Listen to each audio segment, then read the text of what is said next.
So, yo, what's up Moon Gang? So, andito ako ngayon sa sunflower plantation dito sa Hungary. So, summer ngayon, ipapakita ko sa inyo yung mga bulaklak dito. Yan. Tingnan nyo, ang ganda, Moon Gang. Tingnan nyo. Ganda. Yan. Tabi ng kalsada. May mga kasama ko dun sa namin. Then Moon Gang, kung magtatanong kayo kanong oras ngayon, so yung oras ngayon Moon Gang is 8:39 PM. PM siya Moon Gang. Alam mo na natin ba? So Moon Gang, yung kuan dito, yung tawag nitong mga sunflower dito. Kasi nung pumupunta kasi ako sa Lidl o Ledle, isa siyang para siyang kuan 7-Eleven sa Pinas, para siyang market ba, supermarket. So may nakikita ako ng mga sunflower oil, mantika na gawa ng sunflower. So meron ding mga sunflower seeds. So sa isip ko na ginagawa nila itong mga ano to, mga ang product nitong sunflower is sunflower oil. Ayun, sunflower oil Moon Gang, tsaka sunflower seeds, marami. Hindi ko pa alam kung ano yung mga product na nila eh. So ang ganda tingnan. Yan. Ito yung kasada ko. Laki yung kamay ko. Laki. So dun sa unahan mong Moon Gang, may nakita akong fox, patay na fox. Pero hindi ko kasi pwedeng ipakita sa video eh, kasi bawal yun. So Moon Gang, so hindi mawawala yung pagbasa natin ng mga comments dito sa mga followers natin. So shoutout sa mga laging nanonood ng vlog ko dyan. Pag Hungary talaga, pag summer, ganito yung Moon Gang. Ganda. Sunflower, yun. So basahin natin yung mga comments. Idol, pwedeng makapunta dyan January 5. Ay, January 5, hindi pala. Sabi ni Mayers Blase, sabi niya na, Idol, pwede bang makapunta dyan? Yung height ko is 5'2". Pasok kaya ako, Idol. So may mga company Moon Gang na nag-a-accept sila kahit maliit ka. Kasi may mga katrabaho din ako ng mga hindi gano'n kanakaran, mga 5 flat meron nga eh, by 411 nga Moon Gang. So nakadepende yan sa company kung mag-a-accept sila ng mga, may mga mag-a-accept sila ng hindi masyadong matatangkad. Kasi may mga company na hindi naman sila hindi strict sa alam niyo yun, sa height requirement. May mga ganong kumpanya. So lahat ng kumpanya sa Manila, applyan mo lahat. Kung may makikita ka nung tingnan mo kung may height requirement, kasi sa Hungary hindi naman sila hindi naman mahigpit sa height. Although may mga ibang company din na may strict height limit din sila, like sa amin sa Samsung dati kailangan 175 cm, like 5'7" yung height. Pero dito sa tinatrabahuan ko ngayon sa Chicken Factory, hindi naman sila maselan sa height eh. Kahit yun nga, katrabaho ko nga 4'11", late nun. Tapos doon may nagtanong dito si Ryan Nambatak. Pagandang araw boss, tanong ko lang, nag-visa appearance na ako boss. Yung tanong sa experience sa work, nakalimutan ko yung date.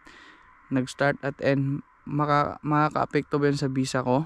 Pero may documents naman ako na pinasa. Kinakabahan ako, Idol, baka ma-denied. Galing pa ako ng Mindanao tapos pumunta lang sa Manila para sa working visa. Ito naman, Idol, ito naman Moon Gang, i-share ko sa iyo. Bisaya ka pala eh. I-share ko sa iyo na about sa visa appearance ko. Yung sa visa appearance naman, walang tanong eh. Yung sa visa appearance, kailangan mo lang ng mag-visa stamping lahat ng daliri mo. Igaganon mo yun doon. Tapos kailangan lang ng photocopy ng photocopy ng passport mo. Tsaka yun lang. Tapos antayin mo lang siya na i-release, kasi mga after 1 hour I think, ma-release na yan. marirelease na yan. So wag kang, itong advice ko sa'yo about sa visa appearance, wag kang kabahan, chill ka lang, wag kang kabahan, chill ka lang, kasi kuha lang yan, pinaka-importante dan visa appearance, visa stamping, to lahat ng daliri yan, fingerprint, tapos yung photocopy o passport. Wala namang masyadong maraming tanong yan kasi pupunta ka doon magtatrabaho, hindi sila masyadong maraming tanong. Kahit sa kuan nga, sa immigration nga, walang maraming tanong. Kahit sa immigration, like pa-flight nyo na papunta dito sa Hungary, walang masyadong tanong, kasi titingnan lang nila yung kontrata mo, kung anong lugar ka magtatrabaho, yung ganito ganyan lang, kasi may working visa ka, so hindi strict Munggang. So ano pa ba, kasi kayo, ito yung mga priority ko, yung mga nagko-comment dito, kasi siyempre kabado din yung iba. Shout out kay Bon Marky Chavez, and shout out kay Alan Mamuad Jacob, maraming salamat idol, God bless. So yun lang naman Munggang, yun lang naman ang masasabi ko, kasi hindi naman sila kuan hindi naman talaga, hindi naman talaga kuan, yung abot sa height naman, maraming kumpanya pa rin na nag-accept ng mga kuan, mga hindi kahit hindi katangkaran Munggang, so goods pa rin. Yan. Ganda talaga Munggang.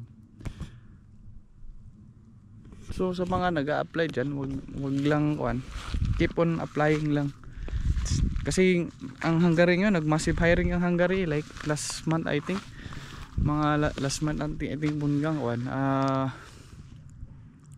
kuan sila massive hiring, like sa company namin massive hiring. Kasi yung papunta dito mga September siguro mamadagdagan kami ng 180 katao, 180 workers from the Philippines dito magtatrabaho sa amin. Kasi yung company namin na chicken factory, parang kuha na, parang tawag nitong nag-upgrade na ba, tapos kailangan ng maraming tao, parang lumala kasi yung company namin. Then ako naman sa kuan, kung magtatanong naman kayo kung ano yung trabaho ko dun sa chicken factory, ako yung nagtatrabaho sa marination, pioneering ako dun, ako yung mag-isa nagtatrabaho dun, operator ako ng machine. Bali ako yung sa marination, ako yung nagtitimpla. So may mga flavor kami ng Indian flavor, may mga 4 na klaseng flavor, pero hindi ko lang sabihin lahat kasi confidential din. Tsaka may mga sweet chili ganun, na flavor ng manok, ako yung nagtitimpla. Then pagkatapos kung magtimpla, ganyan, mag-ooperate naman ako na sa machine sa packaging. Iba i-seal namin yun, ipa-package na namin yun. Then sa akin naman, hindi naman ako naging nahirapan na kahit katrabaho kong mga Hungarian, ako lang yung nag-iisang Pinoy doon sa department na yun. Kasi bago pa lang talaga yun, ako yung pioneering. So parang nakaka-overwhelm din kahit papaano, kasi kabado ako noon dati. Bago pa lang ako, kasi hindi naman ako eksperyensado sa pag-ooperate ng machine, pero tinuruan na hanggang naging natuto. Then laking tulong din ng girlfriend ko, kasi kahit papaano nakakapagsalita na ako ng Hungarian na kahit konti. Hindi gaano ka kagaling, pero nakakapagsalita at naiintindihan ko sila, pero hindi pa rin perfect. So yun Munggang. So pauwi na rin ako Munggang. Din pasensya na kayo kung hindi ako nakakapag-upload.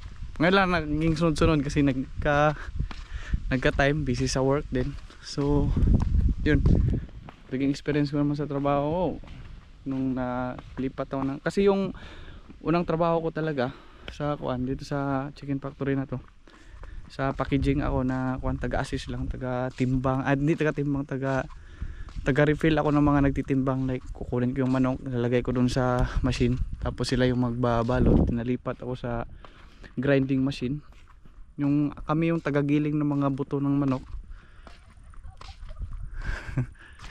taga giling ng manok. Tapos hanggang sa ilang months ako doon, mga 7 months siguro, 7 months ako doon nagtrabaho, or mga 8 months din nalipat ako doon sa marination department. So ngayon kahit pa paano alam ko na, hindi na ako kinakabahan. Una lang pala yung kaba, tapos doon yun hindi na. I-include kita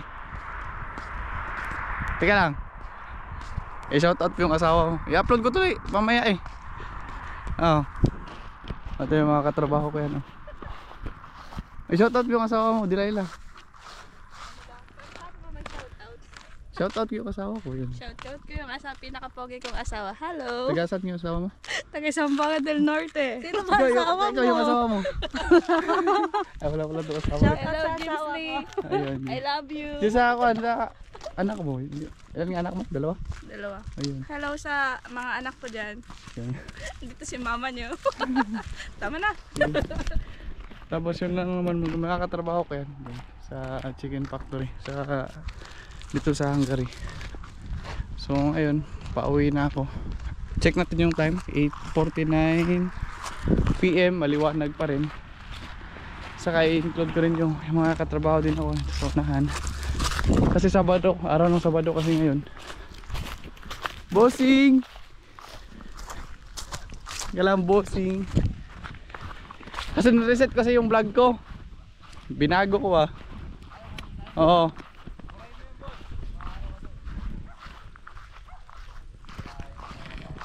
Para makita din ng mga pamilya dito sa Pilipinas. Oh. Boss, may isa shoutout ka, boss. Shoutout sa mga ano dyan, alam nyo na yun, mga girlfriends ko dyan. Pogi yan si boss. Pogi tayo pag nakapikit kayo. Ito yung nagugupit sa akin. Yan, si bossing Boss, Renzo. sa mga naggugupit, sa gusto magpagupit, PM nyo lang si Boss Edmond. Oo. Basta malapit na sa Dumbo Bar, I will go. I will go. Yeah. I do haircut also. Pero totoo nga, magaling yan magupit. Siya yung nagugupit sa akin. Nagpapagupit ako sa kanya in 1 month. 2 times ako nagpapagupit sa kanya. Kasi katrabaho ko lang eh. Same lang kami ng bahay. Same lang kami ng bahay. Sa Pinas, boss. Sa wala kayo sa shoutout, boss. Pamilya mo, shoutout sa ano dyan, kapatid sa mga kapatid ko, sa mga nanay at tatay ko, sa mga tropang pamigay ballers dyan sa San Pedro Laguna, magpamigay na kayo. Dito sa Hungary. Shoutout sa mga ano dyan, sa mga tropa ko dyan sa Barts, yung mga si Boss Sunny, lalo na si Boss Sunny, shoutout yan, tsaka si kasama ko dahil si kwarto, si Ronaldo, mambabae ka na lang dyan. Uy, solo mo yung kwarto. Ito, saan nga sa inyo, pre? Sa Davao City. Davao City, yun. Shout out sa pamilya ko, sa T-Family, T-Family yun. sa Kabantian Country Homes, Kabuntian Country Homes. at sa Meat Shop ng Bayan. Yun. Sa kuan ka lang sa trabaho sa kuan factory ka sa Chicken. dati chicken factory sa baboy. Baboy. Sa kuan sa Davao. Sa Davao, sa Meat Shop ng Bayan. Meat shop ilang taon din. Mga 4 years. Tagal din. So same kami, ako sa Davao City din kami. Ako sa kuan ako sa Mabini Boulevard sa amin sa Davao. Yun. Kababayan ko rin yan. Ilang months ka nito nagtatrabaho? 6 months. 6 months. Sa akin naman 1 month. So yun lang naman Mungang. So, Yun lang. babay ka na sa mga Peace kuan mo, out. girlfriends mo. Girlfriend, peace out na. Peace out. So yun. Ipo-promote ko yung YouTube channel ko Mungang, Edmond Chavez Vlogs, and please subscribe and hit the notification bell. Pare, asawa ko pala pare. Shoutout yung asawa. Shout out sa asawa ko, si Ros Auntie, saka sa anak ko, si Ashley T. Ayun. Yun, beautiful wife. Beautiful wife, ayun. Stick to one. Ayun, stick to one, ayun. Stick to one, ayun. Ako din naman Boss, hindi ako ganun eh. Stick to 100 ako eh. So yun lang, promote ko yung YouTube ko, Edmond Chavez Vlogs, and hit the notification bell para pag nag-upload ako, na-notify kayo Mungang. Then check natin yung followers ko dito sa YouTube.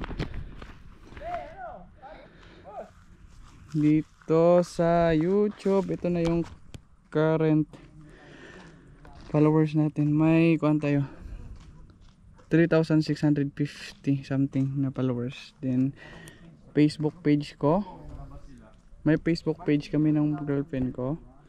Ito yon, Jennifer and Edmond. Yan. May 178 likes and 515 followers. Then ito, Edmond Chavez Vlogs 2.0. May 6,000 followers yan. Then yung isa naman, Edmond Chavez Vlogs. Hindi na ako masyadong nag-upload dito eh. Dito. May ilang followers to? 62,000. Laki na binawas dati 67 yan. 62,000 followers. So yun lang muna. Maraming salamat sa panonood and God bless you always. Sa mga kapwa OFW ko, magtrabaho lang tayo ng marangal dito. God bless. At sa mga nag-apply, patuloy lang po sa pag-apply kasi at the right time, i-bless and God makakapagtrabaho din kayo dito. Bye bye po. God bless.